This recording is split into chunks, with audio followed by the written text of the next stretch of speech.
What's up mga kabagyan? Napaurayan nyo nga ay intayon. At yun na nga, nagkatawag na naman kami. Panibagong problema na naman to. Huwag kayo iiyak. Kitang kita nyo naman ang host. Hindi nare-retract. Yan po ay ginagamit sa pre-conditioned air.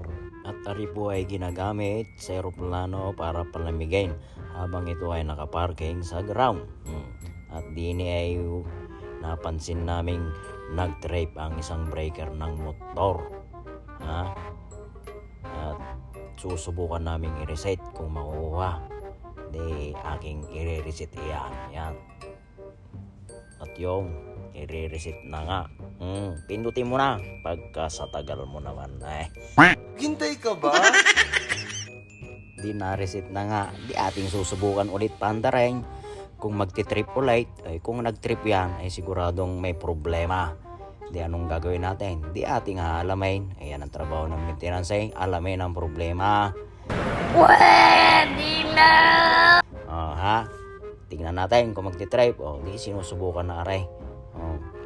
Di habang umaandar ang motor ay dinando naman si Bandolfo yan. Sinusuportahan na yung house kung anong mangyayari. Hindi kanyang pinagmamasdan kung anong mangyayari. Naku po, wari ko'y nag-stock up na naman. Naku po, Bandolfo, anong gagawin natin? Stock up nginig-nginig pa ang house. Ang gagawin, wari ko'y mahigpit yung motor at belt. Di totoo yan. Didini ngay aking sinadjust na i-adjust ang motor at belt at titignan kung anong mangyayari. Subukan i-adjust. Wala namang masama kung susubukan. Wari ko ngay mahigpit yan. Nagtitrip ang motor, ang breaker ng motor. Ang ginawa ni Bandolfo, in-adjust. 4 kasi ang motor diyan. 2 sa itaas, 2 sa ibaba.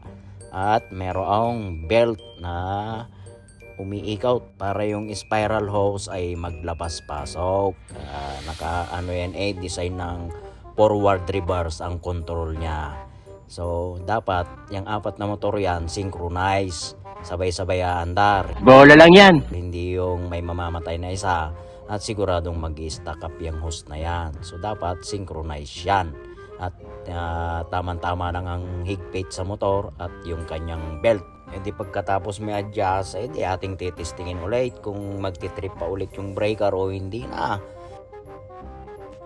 At yung naging successful nga ang pag-adjust ni Bandolfo. Wage!